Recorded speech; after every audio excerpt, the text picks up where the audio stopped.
We have to get to a point where we reconcile with the harsh experience that we had. A lot of us, our testimony is not an easy one. We had to go through trials and tribulations and like hardship to get to where we are today.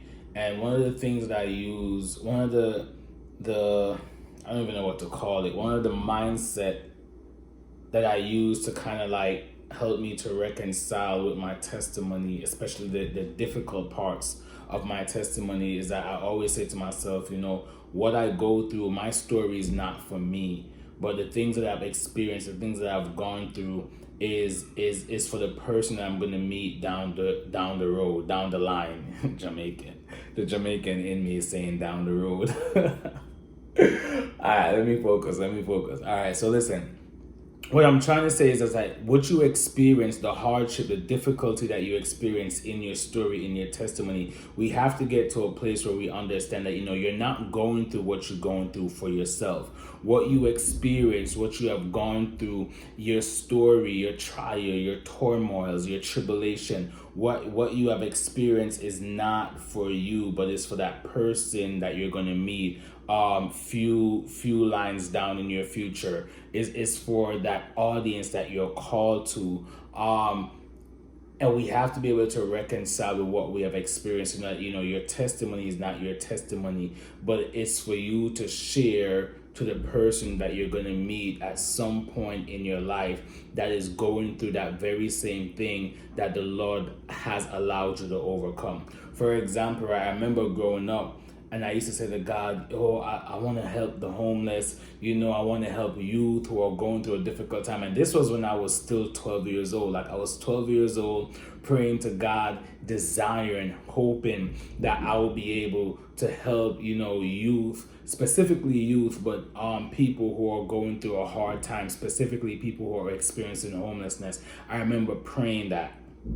Right, I remember praying to God, like, use me to help those who are experiencing homelessness. I didn't know, and up until this point, I didn't know why I was praying like that, because at 12 years old, I was still living in Jamaica. At that time, I had a roof over my head. I was living with my mom, and she was providing, the things that a child need at that time, material things, the physical things.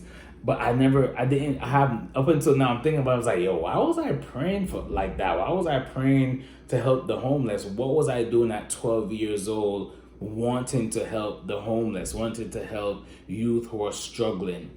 So I prayed that prayer, not understanding that that's what I was assigned to. That's what the Lord was calling me to do. But I was just praying that prayer.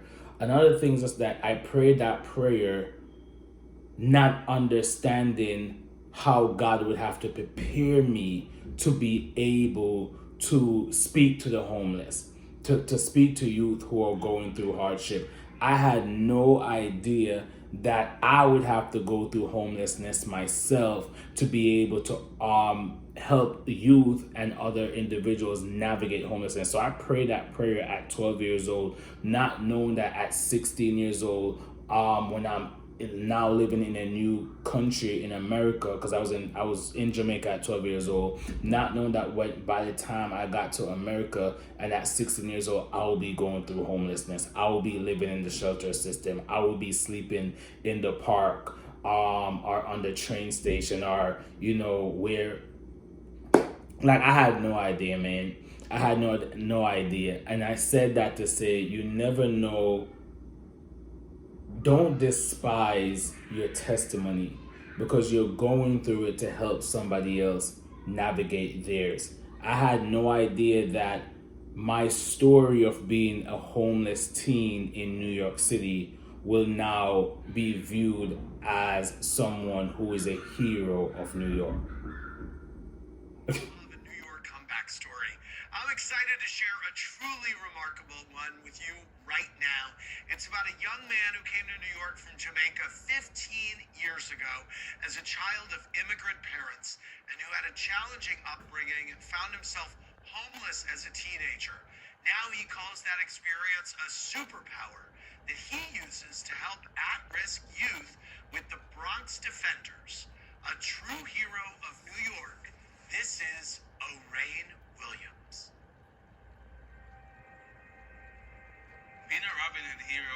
so surreal, but it's definitely an honor and a privilege, and to be acknowledged by them and to be called a hero by Robin Hood. It's just, I'm still soaking it in.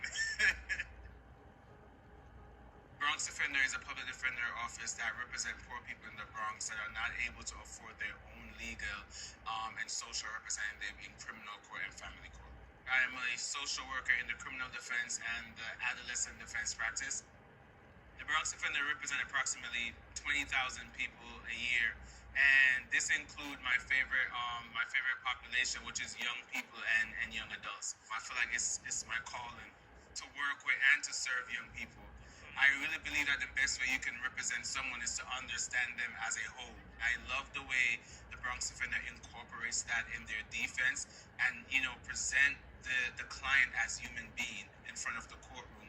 And I feel like sometimes that is what the justice system lacks, the ability to see these people as human beings despite, what they're being accused of.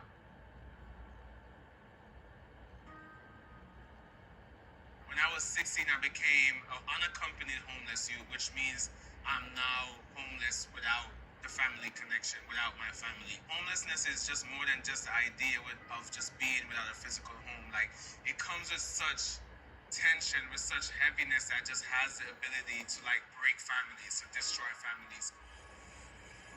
While all of this stuff was going on, I was still focused on writing college essay, completing my year with a good GPA.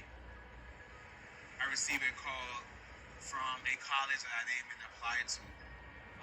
They saw my story. I think you can overcome what you put your mind to. You are what you say you are, not what anybody else say you are.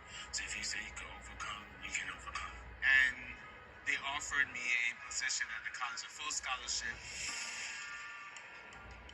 I see a lot of myself, a lot of my stories in my clients, especially those who are young and dealing with homelessness, those who are coming from the Caribbean, those who are, in a single parent home.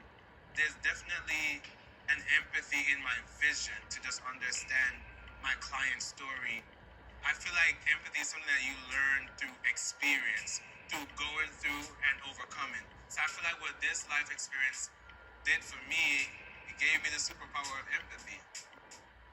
You can't be a superhero and you're trying to save somebody who's being taken in by a quicksand and you're up there flying with your cape. At some point you have to fly down into the quicksand, and pull that person up. And I feel like that's empathy. Yo, I'm not gonna lie, I could never ever get used to watching that video. And in a good way, and the reason why I said that is because at no point when I was 16 years old, between 16 and 18, going through homelessness, there was at no point that I ever thought or hoped that this story will be something that is viewed as heroic. I never thought that this would be a story that people look at as motivation. I didn't want to be homeless. I'm telling you, it was in the midst of everything that I was going through during that time. The Lord provided for me through that time. There was individual, there was people. I'm telling you, being given a full academic scholarship from a college that I didn't apply to. At the time, also, I was not just a homeless teen, I was also undocumented, no green card, no citizenship in America. So at any given time, I could be facing deportation. And, during that time, a college that I didn't even apply to, I was applying to schools, like crazy schools. I submitted 26 different college applications, but I was not being accepted into any college because I didn't have a social security card. I couldn't apply for financial aid. I had literally had college call me and say, we want to accept you. We want to give you a position in our school, but we just don't know how to do it because financially, how are you going to cover that? You're not a citizen. You're not even a legal resident in the country. And it was hard. Here was I going through school, and my dream, I knew that my only escape out of the shelter system was to go away to college. So I feel like I've done everything, maintain a good grade, had a good rapport with my school. And now I'm at the bridge, at the point where I'm supposed to leave high school and go away to college so I can get out of the shelter system, because I would not, you can't be in there forever. Your bed, there was a limitation on my bed. At some point, I had to be transitioned out of the shelter, and I didn't know how that was going to happen, because without any social security card, you can't work. I couldn't get a regular job, and finding a job off the books with, aka like an illegal job, being paid illegally under the table, that was hard to find at the time, and also scary for me at a teen at that time. So I had no idea how I would get out of the shelter system. My focus was like, I need to go away to school. Like, I need to go live on campus. Like, that's how I'm going to get away from homelessness. And just seeing that, I was applying to schools, and none of the schools that I was applying to was able to accept me because of, like, even the video that you saw in the video that you said I had $15,000 in grant money. That was scholarship money that I won and those were scholarships that were set aside for youth who were experiencing homelessness. So it was like I wrote my essay and I won those scholarships. But when it comes to like government fund and financial aid, I was not eligible for that because there was no legal status in the country. And here comes this school that I didn't apply to. Literally the president called me from the school, Manhattanville College at the time. So I know the previous video said, when I was on the news, so that I had $15,000 in grant money. I was gonna go away to Sullivan College. A lot changed after that news article came out. Like, I didn't go to Sullivan Community College. I did not become a doctor. Not that I failed to become, but the Lord, just rerouted my step. I'm a social worker, as you saw in the video that we just watched. So,